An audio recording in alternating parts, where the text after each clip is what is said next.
Hoy empezamos viernes 23 hablando de corrupción y los temas de democracia en nuestro país.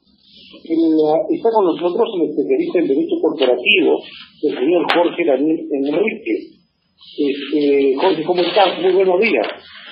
¿Cómo estás, Ronald? Buenos días, qué gusto. Saludos a los radioyentes de Panorama en Andahuaylas. Qué gusto. Muchas gracias por estar con nosotros en la línea y abordar un tema de mucha actualidad, sobre todo el primero, ¿no?, que tiene que ver con el tema de corrupción, y claro que va ligado al tema de democracia también en el país, ¿no? Los excesos de poder que de pronto los peruanos equivocamente también otorgamos en los procesos electorales a grupos políticos. Tenemos un Congreso de la República con una mayoría fujimorista, no estamos felices con los blindajes y tantas cosas, y también los temas de corrupción que se han venido mostrando cada día, y llegó a la médula ya cuando en el Poder Judicial y en los expresidentes este tema está encarnado. ¿Qué nos tienes que decir más o menos de este panorama para luego ir abordando temas específicos? Sí, bueno, en sí, como tú has manifestado, existe un descontento por la situación que estamos viviendo y este fenómeno que viene degradando, que viene consumiendo a la democracia ya debilitada que veníamos formando desde hace aproximadamente casi 20 años, ¿no? Ahora, incluso este fenómeno se percibe dentro de la ciudadanía o hace pensar de que es propio de la democracia, ¿no? Y es preciso incluso hacer la aclaración, ¿no? Porque se vincula mucho la corrupción con la democracia y que es propia de esta forma de gobierno, ¿no? Y eso más o menos era un cuestionamiento que históricamente ya nos habíamos hecho como internacionalmente, ¿no? Recordemos que a principios del siglo XX los estudios críticos de esta democracia solían decir que la corrupción era un vicio propio de él, ¿no? Ya luego, ya con las corrientes autocráticas, ¿no?, nos damos cuenta de que la democracia es un fenómeno que se puede presentar tanto en regímenes autocráticos como democráticos, ¿no? ¿Cuánto tiempo, desde los 20 años que en realidad se debilita la democracia, luego me explicas cómo así empieza a debilitarse? ¿Qué cosas han conllevado a esta debilitación? No hemos vivido mucho en situaciones de una democracia fortalecida, por ejemplo, luego de que en los años 60, 70 tuvimos también problemas de golpe de Estado en el país. Sí, claro. Definitivamente nuestra democracia siempre ha padecido o ha sido muy vulnerable, ¿no? Creo que nosotros como nación venimos intentando construir una democracia o refundarla, ¿no?, desde más o menos aproximadamente 20 años, ¿no? Sin embargo, cada cierto tiempo, o paradójicamente también, durante todo este mismo periodo de tiempo que venimos tratando de reforzarla o refundar nuestra democracia, justamente los presidentes que nos han acompañado en este periodo de tiempo actualmente se ven involucrados en escándalos muy mayores y lamentablemente muchos de ellos o casi todos se encuentran o prófugos o en prisión o en problemas judiciales muy complicados, ¿no? Entonces, diariamente expectamos eso, ¿no? Una lucha encarnizada entre la democracia, consumida por la corrupción, mucho escepticismo por parte de la ciudadanía respecto a los mecanismos que tiene la democracia para poder controlarlo, y también tendencias por parte de los ciudadanos, creo yo, quizá también incluso justificados, justificando incluso una mano dura, ¿no?, justificando quizá incluso mecanismos no muy democráticos como un golpe de Estado a fin de poder parar o poner freno a esta situación de corrupción tan complicado que se vive actualmente, ¿no? Claro, ahora la madurez del peruano en saber elegir a sus autoridades parece que es un punto donde no hemos avanzado mucho.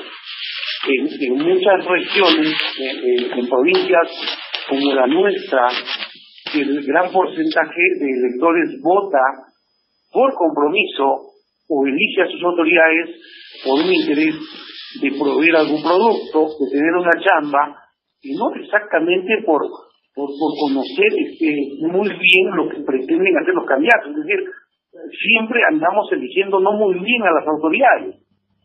Sí, y definitivamente parte también de la mala elección que tiene la ciudadanía, o parte del problema también dentro de esta democracia, o muy debilitada, es también la falta de oferta por parte de la ciudadanía, que no ingresa a la política o no se compromete dentro de una política que también es mal vista, ¿no? La semana pasada Fernando Tuesta justo comentaba, y me quedo con una frase de él, que indicaba de que antes los partidos políticos se rompían, actualmente se deshacen. Ya el transfugismo no es la excepción, sino es la regla, y este reclutamiento de los partidos políticos se vuelve ya personalista, ¿no? A partir, creo yo, desde los 90, ¿no? Los que se acercan a la política lo hacen para ser candidatos y no militantes, cuando debería ser lo contrario, justamente, ¿no? La formación a través de la militancia, el identificar un camino en común, un proyecto, y poder a partir de eso representar o intentar representar a la ciudadanía, ¿no? Entonces es una crisis que como partidos políticos también vivimos, es una crisis también como ciudadanía, ¿no? Hay un término que usaste y me parece interesante que me expliques desde tu punto de vista. Claro. El transfugismo.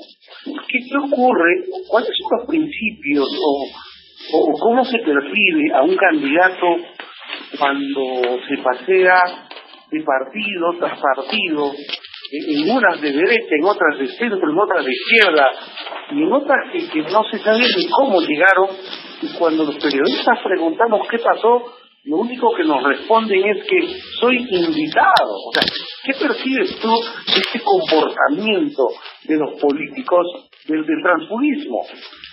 Creo que analizar la política peruana o de toda nación y analizar el comportamiento que tienen los políticos es también un poco entender cuál es el comportamiento de la democracia o cuál es el comportamiento y el perfil también de la ciudadanía, ¿no? Vuelvo también a lo que mencioné, ¿no? Antes los partidos se rompían, es decir, se quebraban dentro de los esquemas de principios o ideológicos que tenían, ¿no? Había un quiebre dentro de un grupo que quizá pensaba llegar al desarrollo o cumplir las metas a través de otras formas, y el partido político, bueno, había un grupo que se rompía, que rompía el partido político e intentaba obtener alcanzar los objetivos de otra manera, ¿no? Hoy se deshacen, hoy el transfugismo es la práctica común, y eso creo que tiene que ver con una crisis de principios, de ética y de entender qué es la política o cuál es el fin último de la política o el fin mayor, que es precisamente el bien común y no el provecho personal. Entonces, ahora, el tema de corrupción está en muchos sectores públicos en este país. El tema judicial, que ha sido ya el escándalo más grande, y un otro tema de corrupción pasa por las autoridades que elegimos. Alan García pide asilo, que como no fue congresista, pero por supuesto, pero vemos el caso de Ollanta, el caso de Toledo, y en esta campaña electoral de segunda vuelta quiero traer como imagen lo que ocurrirá en Apurímac el 9 de diciembre. Tenemos 2 candidatos a segunda vuelta, y tenemos alcaldes que acaban de ganar en el Perú. Han invertido mucho dinero, no muy poco, no ha sido eficiente la fiscalización por parte de la OMPE, pero todos sabemos que este dinero se tiene que recuperar, porque se ha invertido miles de soles, y esta forma de recuperar el dinero es bajo instrumentos de corrupción, ¿no crees? Definitivamente, la corrupción la podemos analizar desde todos los niveles, ¿no? Y justamente nosotros tenemos varios escenarios dentro de la política, el nacional, ¿no? El cual creo que día a día nos sorprende y nos sorprende con una u otra noticia. Sin embargo, también en cada región, en cada provincia, en cada distrito, se vive una realidad también muy particular, ¿no? Que también es explicable a través de la ciencia política, a través del estudio de la democracia, ¿no? Edward Gibson, por ejemplo, indicaba que los principales motivos o razones para la crisis dentro de la política que se llevaba a través de regiones o a través de distritos, él nombraba tres, que yo estoy muy de acuerdo con esas, ¿no? El primero, la yuxtaposición de regímenes. ¿Qué quiere decir esto? Que las políticas en un país se desarrollan en dos niveles. El gobierno determina una política que puede ser pública, pero es el gobierno regional, es la alcaldía, quien va a ejecutarla muchas veces y la va a hacer llegar a la población. Precisamente en este caso existe una yuxtaposición, existe el encuentro de dos políticas que puede generar un perjuicio en la población. Otro elemento, las redes clientelares. ¿Cómo no? Y eso es muy común en provincia, ¿no? Es la relación entre los políticos y las personas, ¿no? En donde hay un intercambio entre el apoyo electoral a cambio de beneficios, ¿no? Y muchas veces los políticos que en provincia se conocen por malas referencias o por haber estado comprometidos en situaciones bastante irregulares, precisamente son los que ganan las elecciones y con una distancia bastante marcada, ¿no? Y a veces uno se sorprende por eso. Hay que estar sentenciado para ser electo. Así es. Y es precisamente, justamente ese es un reflejo del problema que se tiene ahora. ¿Qué es lo que se debería hacer? Yo creo, como también militante del Partido Popular Cristiano,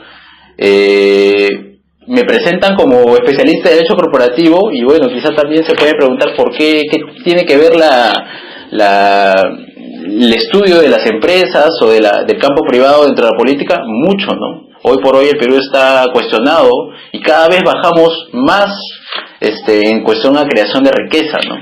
Yo creo que los partidos políticos deberían de consolidarse, deberían de estar más fortalecidos, justamente para evitar el ingreso de oportunistas, el ingreso de candidatos que a través de las redes clientelares, que a través de esta corrupción, se adueñen pues durante 4 o 5 años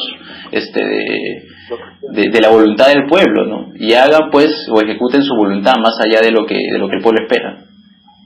A ver, tú compartes lo que voy a decirte. En democracia, cuando otorgamos excesivamente el poder a un solo grupo político, este grupo político más cercano a cometer abusos y aprovecharse del poder electoral que la población le da. ¿Tú estás de acuerdo con eso, no? No, por supuesto que no. En sí, el poder en sí es de mucho cuidado, ¿no? El poder que le otorga la población, en este caso me imagino que podría ser el caso del Congreso, es una voluntad para... Me refiero a eso. Mira el Congreso, el poder que los peruanos le dimos en esta mayoría electoral, las cosas que viene generando. Así es. Ahora, si bien es cierto, gran parte de la mala fama y de todos estos escándalos los tiene bien ganado el Congreso, creo, también por parte de los que lo integran. Generar los mecanismos para una democracia fortalecida tiene que ver con varios elementos más, ¿no? No solo también con el Congreso, ¿no? Sino también el fortalecimiento de instituciones que deben de ser autónomas, como el Poder Judicial, que como estamos viendo, no siempre pues se mantuvo al margen o de manera autónoma respecto a la política, la Contraloría, ¿no? Y todos los mecanismos de control que tienen tanto el gobierno central como los gobiernos locales. Entonces, si nosotros expectamos esta crisis y queremos analizarla, creo yo, deberíamos de analizar varios aspectos con los que hemos convivido y que deberíamos de reforzar, ¿no? Entre ellos los partidos políticos, si hablamos de política, entre ellos las políticas públicas que se están ejecutando, y por supuesto, cómo no, la elección por parte de la ciudadanía de personas idóneas, ¿no? Claro. Bueno, estamos con Jorge Daniel Enrique, de Derecho Corporativo, y hablamos sobre corrupción y democracia. ¿Cómo erradicamos la corrupción, Jorge? ¿Cuál es la llave? Que a mí me tengo preguntando a muchos entrevistados. Y no encontramos la llave exactamente cuál, la medida. A ver, desde hace aproximadamente unos años, quizá desde los últimos 4 años, se viene analizando la corrupción, creo yo, en mayor medida, y creo yo de buena manera, porque antes quizá no nos deteníamos a ver de una manera tan detenida este fenómeno, ¿no? Es complicado analizar la corrupción, puesto que las fuentes que podamos tener para analizarla muchas veces están escondidas justamente dentro de la irregularidad, ¿no? Ahora, ¿cómo vencer la corrupción? Creo yo, la respuesta implica analizar, revisar y reforzar muchos aspectos dentro de la democracia y de nuestro deber como ciudadanos. Parte de eso, creo yo, para combatirlo, se necesita fomentar que los ciudadanos, por ejemplo, participen en política. Creo yo que eso va a producir que la oferta política se mejore y que podamos tener mejores candidatos, incluso mejores técnicos dentro del Estado. Eso desde el aspecto de la ciudadanía. Desde el aspecto del gobierno, creo yo, debería de fortalecerse el Estado a través de sus instituciones.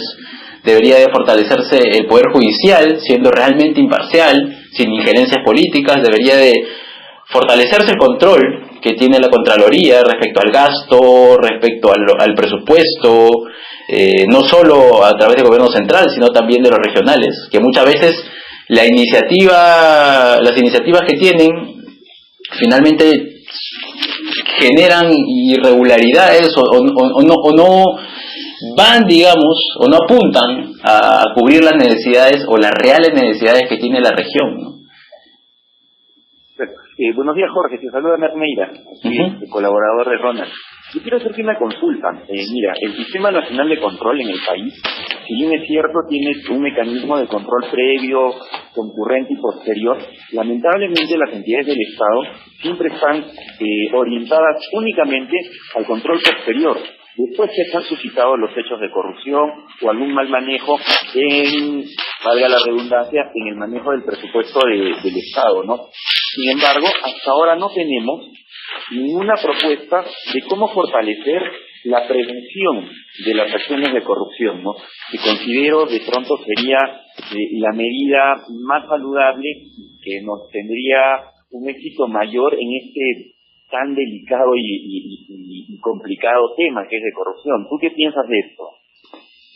Sí, definitivamente abordar la corrupción, intentarle dar una solución a la corrupción ya producidos o ya agotados todos los filtros, es más complicado de lo que pudo parecer, ¿no?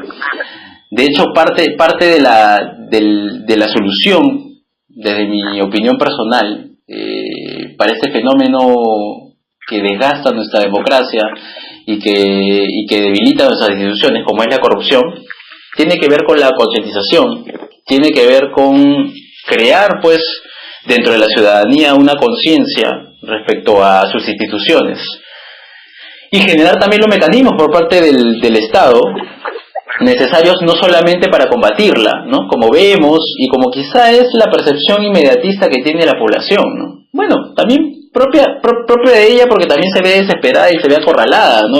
Y exige reformas inmediatas y cree que también cambiando normas o generando cambios a través de la Constitución o a través de las leyes, todo va a cambiar, ¿no? cuando muchas veces el problema no parte de ello únicamente, ¿no? Sino también de una mejor selección dentro de las instituciones del Estado de los funcionarios públicos, de una concientización, de un fortalecimiento también de las instituciones para que puedan ser independientes al momento de fiscalizar y para que los filtros sean mucho más finos también y no tengamos que vernos enfrentados, no tengamos que enfrentar la corrupción, sino prevenirla, sino irla menguando desde que se inicia ya un acto de irregularidad, ¿no? Muy bien, José, muchas gracias. Gracias. Tenga las opiniones que nos has podido proporcionar. Muchas gracias, buenos días. Gracias a ti, Ronald, y gracias por el tiempo a Radio Panorama. Y ¿qué tal? Buenos días, Alexander. Saludos a los radioyentes de Radio Cumbre en Pasco. Y parte de la reflexión que aprovecho también compartir con ustedes es el hecho de estar, pues, de encontrarnos expectantes, pues, siendo ya casi 20 años que intentamos reconstruir nuestra democracia, o quizá intentamos, por decirlo así, refundarla, y sin embargo, paradójicamente, los presidentes que nos han dirigido durante todo este periodo, en muchos casos se encuentran prófugos, en prisión, o en problemas judiciales muy graves, ¿no? Entonces convivimos diariamente y expectamos una lucha encarnizada entre la democracia, que es nuestro sistema de gobierno, y una corrupción que intenta debilitarla, sobre todo a raíz de los últimos escándalos que también generan, pues, una desesperación quizá lógica en la población, incitando a esta también a tomar medidas algo inmediatistas, ¿no? E incluso dudando de la efectividad de la democracia como forma de gobierno. Sí, definitivamente la crisis de la democracia ligado a la corrupción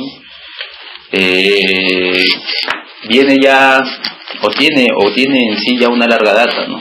Analizar a la corrupción infectando a la democracia en el Perú tiene causas múltiples y no podríamos analizarla desde un espectro muy corto, ni siquiera en el espacio, ¿no? Y ni en el tiempo. Entonces, gran parte de lo que estamos viviendo y de esta crisis política es el resultado de omisiones y de desatenciones que ha tenido el gobierno y la ciudadanía en general respecto a mecanismos democráticos, ¿no? Incluso que influye y dificulta las probabilidades de crear riqueza, el fortalecimiento de instituciones que deben de ser autónomas. Y ya que tocamos el tema, cómo no, también perjudica mucho cómo es que en provincia se vienen ejecutando, se vienen replicando, se vienen promoviendo políticas públicas, ¿no? Hace muy, muy, muy complicado este fenómeno de la corrupción que podamos llevar desarrollo a las regiones. Sí, claro, justamente es un reflejo de lo que estábamos comentando, Alexander, ¿no? Del hecho de que las instituciones pierden, digamos, el poder que deberían, o la autonomía, y muchas veces se politiza toda la situación o toda la crisis, e incluso echándole la culpa o entendiendo quizá la ciudadanía que el culpable de estos actos de corrupción es simplemente el sistema o la democracia en sí, ¿no? Cuando en sí las desatenciones que hemos tenido como sociedad o como nación respecto a instituciones como el Ministerio Público, como la Contraloría y como los entes reguladores incluso en regiones, al momento de fiscalizar y garantizar la efectividad de la justicia, la efectividad del control presupuestal, la efectividad dentro de las políticas que se deben de ejecutar luego del compromiso, han fallado, ¿no? Entonces yo creo que más allá de generar una situación de zozobra, de desesperación social, la idea es atender esta crisis y replanteársela, ¿no? Mucha de esta crisis también se la debemos a un tema de fortalecimiento de instituciones como partidos políticos, ¿no? y el hecho de que hoy pues la fórmula para llegar a la política no es tanto la planificación, ¿no?, sino el efecto inmediato o el beneficio inmediato que muchos de nuestros políticos puedan obtener, ¿no? Sí, claro, y es una desacreditación, creo yo, bastante bien ganada, ¿no? Porque ellos, como una institución muy importante de la democracia y como representantes de la voluntad del pueblo y defensores de los intereses sobre todo del pueblo, son quienes, o son los llamados a actuar, digamos, de la manera más correcta, ética y en pro del país, ¿no?